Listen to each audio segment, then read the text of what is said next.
இருமல், தலைவலி, உடல் வலி, வயிற்றுப்போக்கு, இதைத்தான் நம்ம நோய்னு சொல்லுவோம்.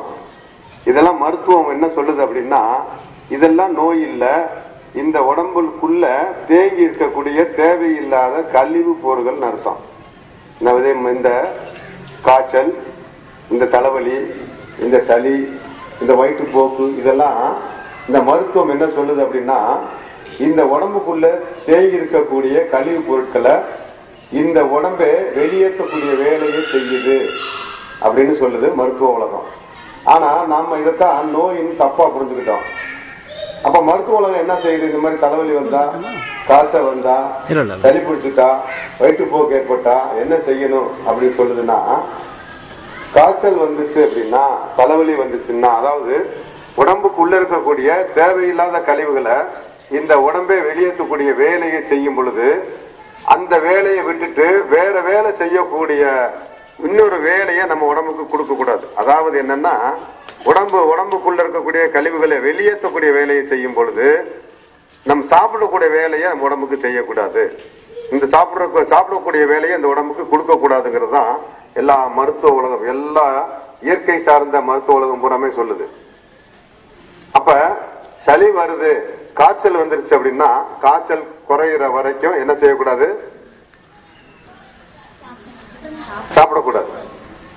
காய்ச்சல் அப்படின்னா என்னது? இப்பதானே சொன்னேன்.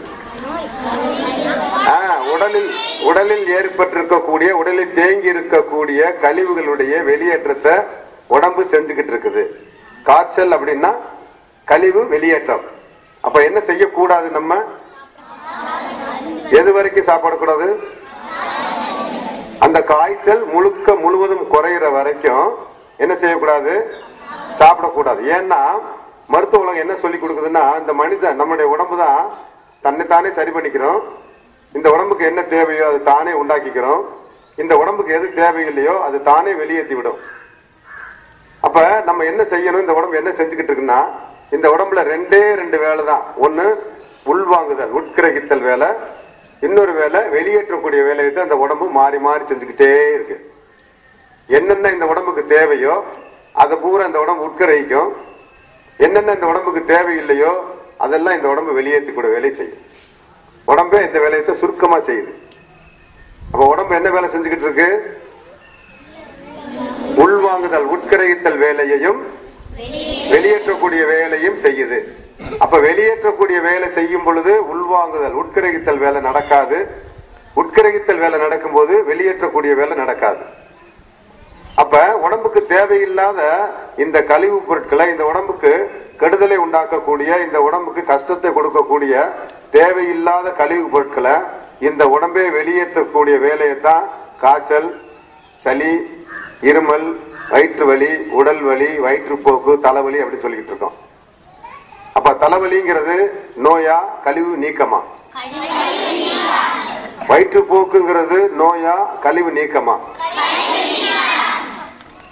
சளி பிடித்தல்ங்கிறது நோயா கழிவு நீக்கமா? காய்ச்சல்ங்கிறது நோயா கழிவு நீக்கமா? அப்ப உடல்ல கழிவு நீக்கம் ஏற்படும் பொழுது என்ன செய்யக்கூடாது? ஆனா இன்னைக்கு உலகம் பூரா என்ன செஞ்சுக்கிட்டு இருக்கு? காய்ச்சல் வந்தா பயப்படுறாங்கல்ல முதல்ல. இப்ப உடம்புல தேவையில்லாத கழிவு இந்த உடம்புக்கு கெடுதலை உண்டாக்குது அப்படின்னு சொல்லி கண்டுபிடிச்சு இந்த உடம்பை வெளியேற்றுது இல்லையா? அப்ப இந்த செயலை பார்த்து முதல்ல பயப்படுறதா, பயப்படாம இருக்கலாமா? ஆனா இன்னைக்கு உலகம் பூரா எப்படி இருக்குது? காய்ச்சல் வந்தா பயப்படுது. ஆனா இனிமேல் நீங்க என்ன செய்ய மாட்டீங்க? பயப்பட மாட்டீங்க. காய்ச்சல் வந்தா பயப்பட மாட்டீங்க. வயிற்றுப்போக்கு வந்தா பயப்பட மாட்டீங்க. தலைவலி வந்தா பயப்பட மாட்டீங்க. உடல் வலி வந்தா பயப்பட மாட்டீங்க. வயிற்று வலி வந்தா பயப்பட மாட்டீங்க. சளி பிடிச்சா பயப்பட மாட்டீங்க. இதெல்லாம் என்னது? கழிவு நீக்கம். உடம்பு தன்னை தானே சுத்தப்படுத்திக்கிறது. நம்ம தேவையில்லாம, அதாவது தேவையில்லாமன்னா பசி எடுக்கிற அளவு நமக்கு வயிற்றுக்கு போதுமான அளவுக்கு சாப்பிட்டோம்னா நம்ம உடம்புல தேவையில்லாத கழிவு உண்டாகாது. சில நேரங்களில் நம்மளை மறந்து என்ன செய்வோம்? அந்த உடம்புடைய தேவைக்கு தகுந்தது, அந்த தேவையை மீறி தேவையோட அதிகமா சில நேரத்தில் சாப்பிடக்கூடிய உணவு உடம்புல என்னவா மாறும்? அப்ப உடம்புல எப்ப கழிவுகள் உண்டாகுதோ அதாவது உடம்புல கழிவுகள் தேங்குவதுதான் நோய்.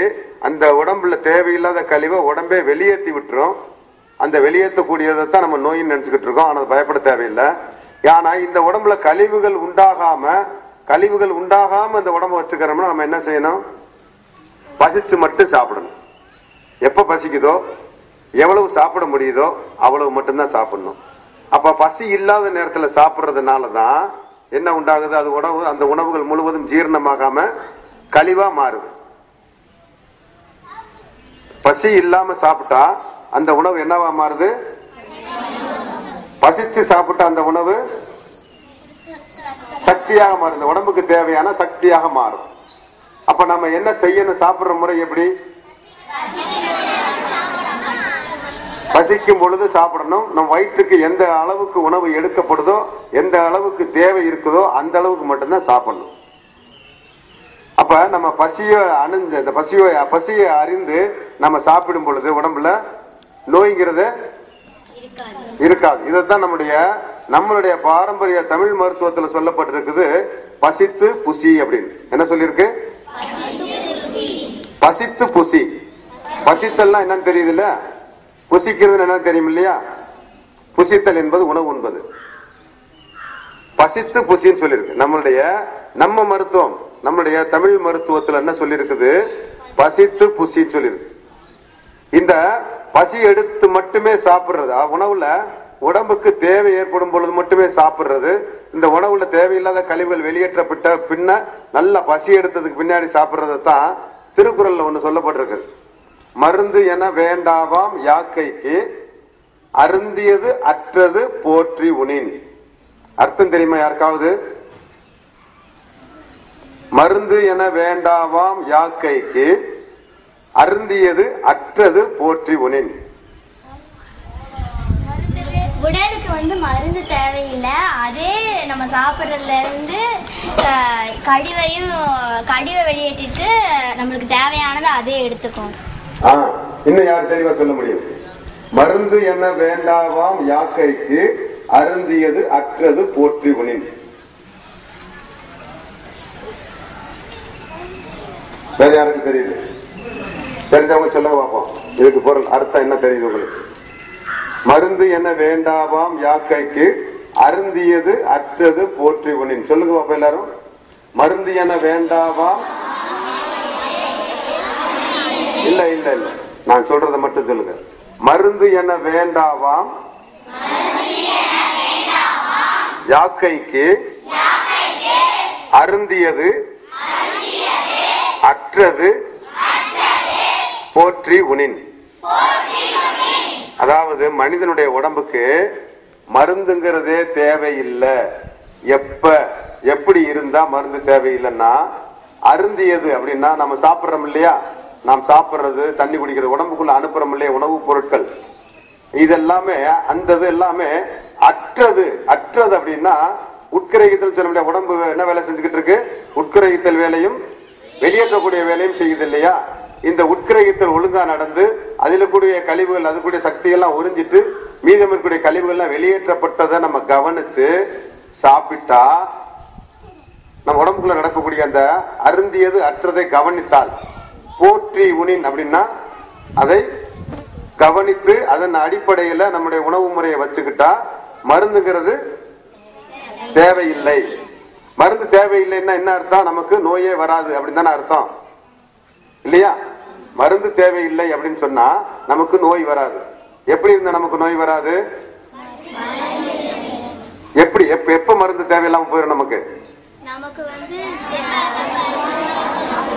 நம்முடைய பசியை மட்டும் கவனிச்சு நம்முடைய உடம்புடைய வயிறுடைய தேவைக்கு நம்முடைய சாப்பாடு எடுத்துக்கிட்டோம்னா என்ன ஆகாது? உடம்பு நோய் ஆகாது, நோய் உண்டாகாது, தேவையில்லாத கழிவுகள் உடம்புல உண்டாகாது. சரியா? இப்ப நம்ம என்ன தெரிஞ்சுக்கிட்டோம் இன்னைக்கு? இப்ப தெரிஞ்சுக்கிட்டது சுருக்கமா நான் சொல்றேன். இப்ப நம்ம தெரிஞ்சுக்கிட்டது, இந்த உடம்பு உட்கிரகித்தல் வேலையும் வெளியேற்றக்கூடிய வேலையும் செய்யுது. இந்த உடம்புக்குள்ள என்ன வேலை நடக்குது? உட்கிரகித்தல் வேலையும் வெளியேற்றக்கூடிய வேலையும் செய்யுது. அப்ப இந்த உடம்புடைய உட்கிரகித்தல் வேலை நடக்குதுன்னா பசிக்கும், வெளியேற்றக்கூடிய வேலை நடக்குதுன்னா கழிவுகளை உடம்புல இருந்து தேவையில்லாத கழிவுகளை வெளியேற்றக்கூடிய வேலை செய்யும். இதை மட்டும் நம்ம கவனிச்சு பசிக்கும் பொழுது மட்டும் நம்முடைய வயிற்றுக்கு உணவு அனுப்பணும்னா அது கரெக்டான சக்தியாக மாறி உடம்புல நோயே இல்லாத தன்மையுடன் மட்டுமல்லாம சுறுசுறுப்பா நம்மளை எப்பயுமே தெம்பா தெளிவான சிந்தனையோடு இருக்கக்கூடிய ஒரு சக்திய இந்த பசி அறிந்து நம்ம சாப்பிடும் பொழுது நமக்கு கிடைக்கும். பசி இல்லாம சாப்பிட்ட அந்த உணவு என்னவா மாறும்? கழிவு பொருளா மாறும். அப்ப கழிவு பொருட்கள் உடம்புல தேங்குறது என்னவா மாறும்? நோயாக மாறும். அப்ப நம்ம நோய் இல்லாம வாழ்வதற்கு மிக எளிமையான வழிமுறை எது? பசித்து புசித்தல். நோய் இல்லாம வாழ்வதற்கான எளிமையான வழி எது? பசித்து புசித்தல். சரியா? வேற ஏதாவது கேட்க தோணுதா உங்களுக்கு? இப்ப நம்ம சொன்ன விஷயத்துல இருந்து